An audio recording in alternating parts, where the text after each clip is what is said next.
Hi, I'm Harry Webne-Behrman. I have the privilege of serving as a mediator and as someone who facilitates many different kinds of work groups and organizations and teaching people about how to deal with conflict. The opportunity I have with you today is to teach you about dealing with conflict effectively in work teams. The hope is that as we develop more opportunities for people to work collaboratively with one another across many disciplines, that they will develop some skills and strategies for being able to really produce results that are much greater because they are working together. But one of the things that inevitably arises in that kind of collaborative work is that people do get into conflicts with one another. And they need some skills, some strategies to be able to respond to those conflicts as they arise. And I hope that we can identify a few of those in this brief conversation. The whole process of dealing with conflict is not one where we're dealing with bad people who are trying to be difficult. It's one where good people are seeking really positive results, but they have various styles and approaches and personalities that come into play. So if we keep that in mind, we should take a deep breath, realize that the people who are involved are really trying their best, and that we're going to try our best to try to help them, as well as ourselves, deal with our differences together. So when people are dealing with conflict, one of the things that happens is that they're surprised. So I'd like you to just reflect for a moment. When do conflicts arise in work teams in which you are involved? And if you're with a group of people watching this, you can even pause the presentation for a moment and reflect on that. When do they arise? What types of situations really get us stuck? What are the important conflicts that we face in our work together? And what works? When we have experiences, what do we find is really effective? And what gets in the way of what we might know otherwise would really work? If you think about those things and even perhaps reflect on a specific conflict that you are aware of, then that will help our conversation be more realistic and specific and give you some strategies for being able to deal with that situation.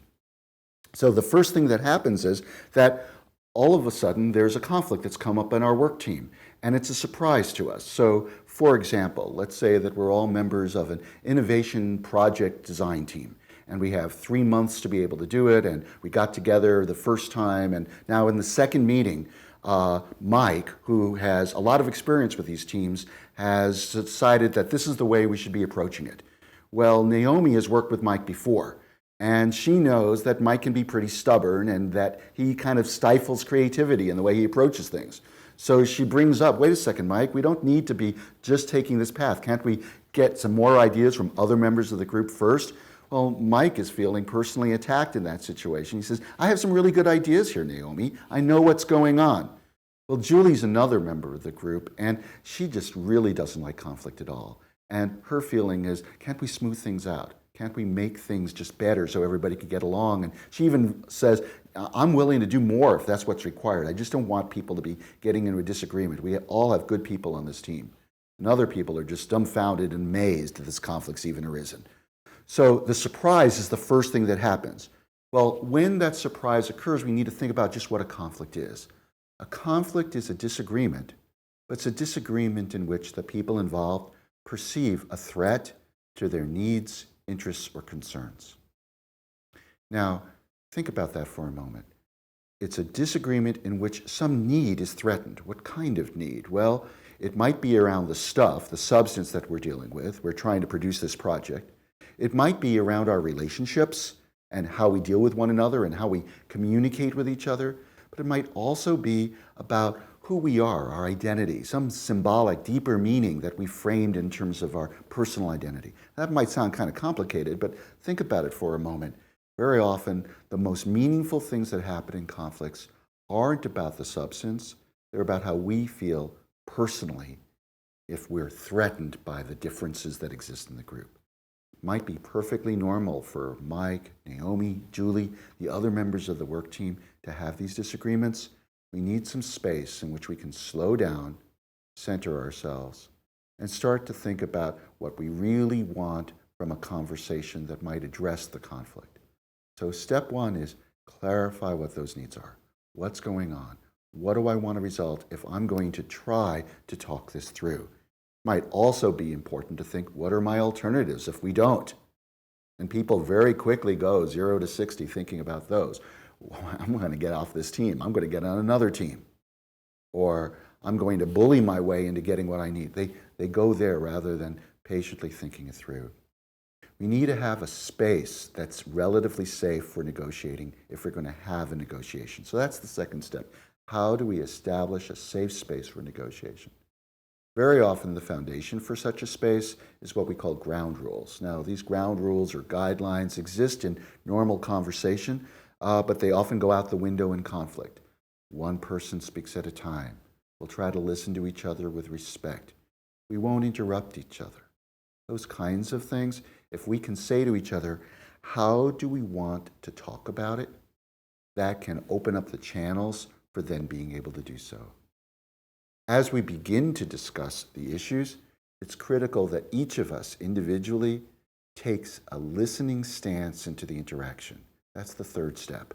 Now, I can be waiting for you to do that because I'm right and you're wrong. But instead, if I make it my first order of business to really listen to what you're going to say and discipline myself to do that, that turns out to be extremely powerful in opening up the channels for others because it models for other people the kind of listening that they'd like from each other. So if you take the lead on that and take a listening stance and just breathe deeply, put your hands together, cross your legs, whatever it is that helps you get centered, and then ask other people, can we try to talk about this and make a personal commitment? I'm going to really try to listen to what you have to say. That's a powerful thing to do in the group. Now, it might be pretty hard for Mike and Naomi to do that at this point because they are really entrenched in their positions on the conflict. It might also be difficult for Julie because she's overwhelmed by what's in front of her. That's where other members of the work team become so critical. They may, in terms of the substance, seem to have less of a stake in who's right, who's wrong, and what we should do. But in terms of the overall process and the relationships, they are the best positioned members of the group to take that kind of lead. So if you model it, it will open up the channels for others. So next step then, take a listening stance into the interaction. Along with that, you need to assert what your needs are as clearly and specifically as possible. So if you're playing a facilitative role as a member of the team, you might ask Mike and Naomi, what is it that you need in this situation? Now, they're probably going to respond by saying, well, in Mike's case, well, I think we should be following this process, A, B, and C, and that this is the project that we should be working on. If you're looking at Naomi, she's probably saying, this is too tight, it's too rigid, we need to consider some other ideas. Well, each one of them is taking what we call in conflict a position. Now, a position is being held to because it's what I think is right. But if Mike is over here and Naomi is over here, well, those positions are just two of the possible responses. Why is Mike saying we should follow this procedure? Why is Naomi saying we should open ourselves up to other options? Those answers to why reflect their deeper needs, interests, and concerns, and those are the basis on which we might really respond to the conflict. Remember what a conflict is. It's a disagreement in which we perceive threats to those needs, interests, and concerns. So in that fourth step about asserting your needs as specifically and respectfully as possible, you need to try to shift people from just identifying their positions into focusing on those underlying interests. Now, if they can do that, and if you can help surface the overall concerns that exist in the group, we're probably going to find that there's a fair degree of common ground among the members of the group about what it is we're trying to accomplish. So imagine, for example, in this project team, what might be some of their interests? Well, in terms of substance, they want to design a really innovative project. It's true whether you're Mike, Naomi, Julie, or anyone else. What's another one? Well, they want to do it as effectively as possible within the time frame and resources they've been given. They know they have 3 months. They know they have only so many sessions. They may have a budget for dealing with it.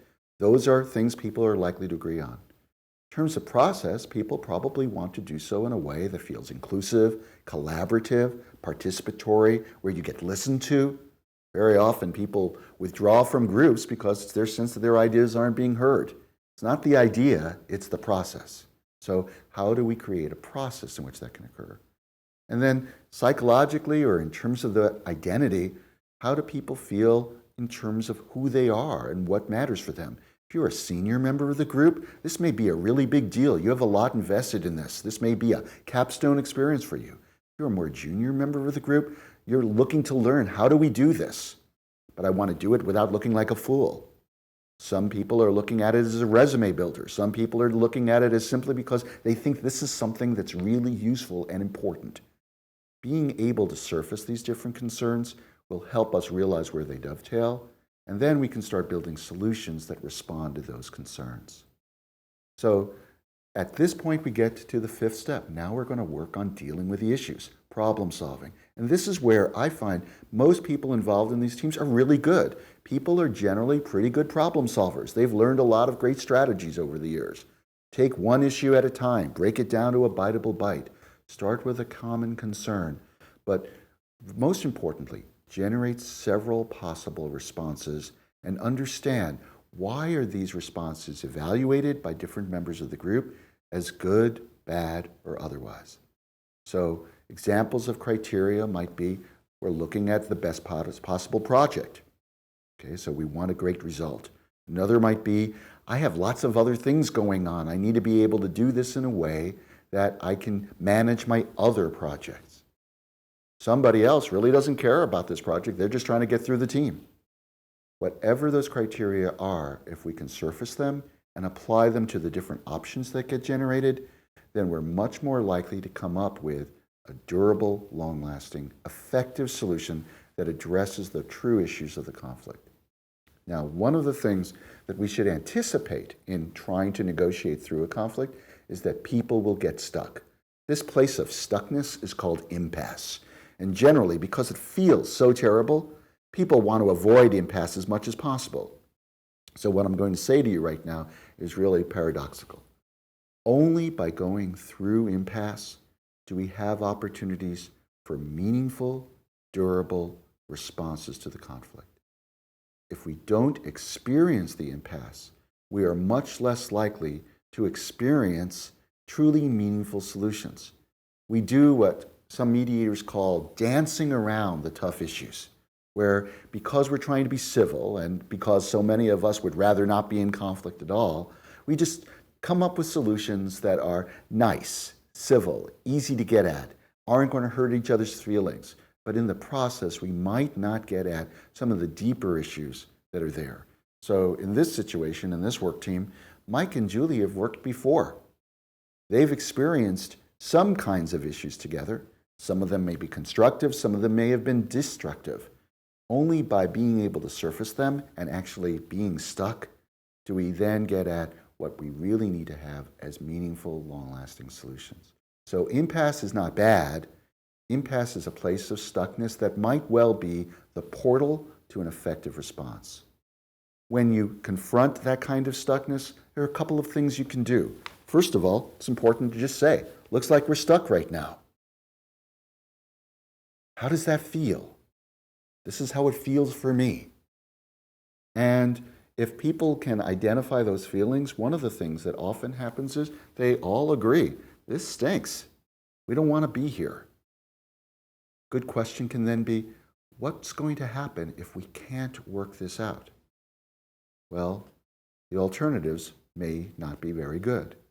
So even though it might feel really unpleasant to talk things through and try to get at those deeper issues, it might also be something that is relatively cost-effective to do so, because by talking them through, we don't go into those default alternatives, which are really going to be bad.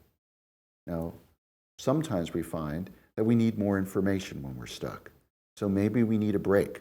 Maybe we are arguing over what the options are and we need to speak with our sponsor, our faculty advisor. Now that can be a tough issue too, because sometimes work teams don't really want to let the sponsor know we're having a conflict. It makes us look bad. Well, only by engaging your sponsor in what's going on in your work team can that person understand where you're getting stuck and maybe provide some information, whether it has to do with budget, deadlines, other resources, that might help free up some new responses that the members of the group didn't think were possible. This relationship between the team and the sponsor is useful throughout the process, but it's especially important in impasse. So if you reach impasse, one of the things that can happen is to also take a structured break to get some more information, where people have some assignment that they can then bring back to the group. And maybe we're stuck right now because we just don't feel like we're being heard and we want to save face in some way that isn't possible right now. So even if the break is 10 minutes, the break can be a useful way for being able to take stock, re-energize, and consider what might we do to get ourselves out of this impasse. Hopefully, as the result of all these conversations, you're generating options, you're dealing with the places of stuckness. And at that point, you're starting to build incremental agreements. As you do so, take stock of those, write them down, or otherwise track them so that everybody in the group knows what we are agreeing to, so that in the end, you have an agreement that really responds to the needs of the conflict and becomes an action plan that people who negotiated the solution can now follow for being able to see how we're doing going forward. Hallmarks of a good agreement are important to keep in mind. First of all, it needs to be fair in the eyes of those who negotiated it. Secondly, it needs to be balanced, that we all have a stake in making it work. Not just Mike, Naomi, Julie, but everyone on the team. Third, it needs to be realistic. We say we're going to do these things, but is it something we have the time, the capacity, the power to do? Fourth, it needs to be as specific as necessary in order to translate into being monitored as an action plan. Another thing that's real important about a good agreement is that it is as self-enforcing as possible. The people who negotiated it are the ones who make it happen.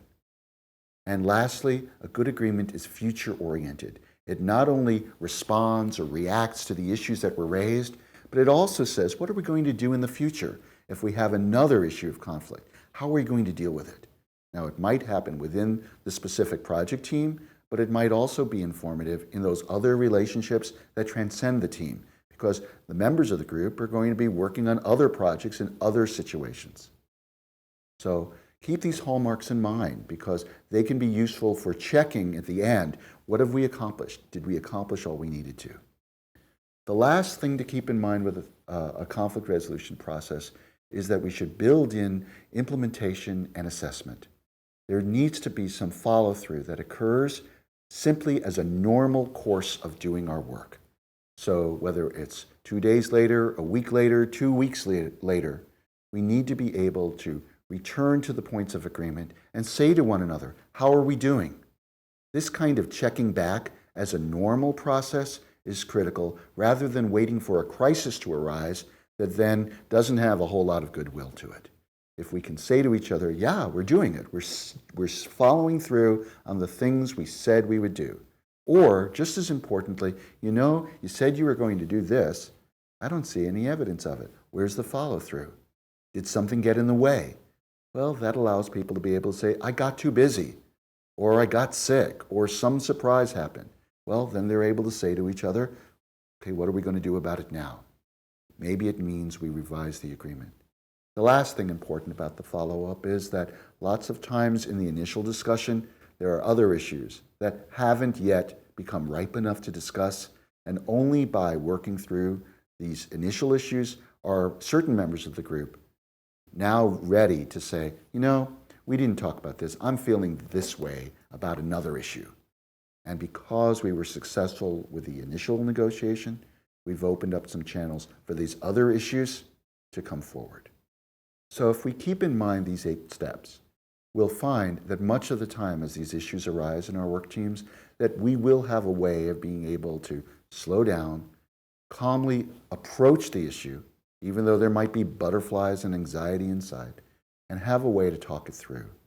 We think of conflict as a normal process rather than something that's caused by bad people trying to be difficult. If we think of it as that normal process that's going to arise as we try to work collaboratively, then it's a very useful type of learning that we can take not only to our work teams, but to many other parts of our lives. Hope you have found this to be helpful. Please feel free to follow up by contacting me, and I look forward to working with you further on these kinds of issues.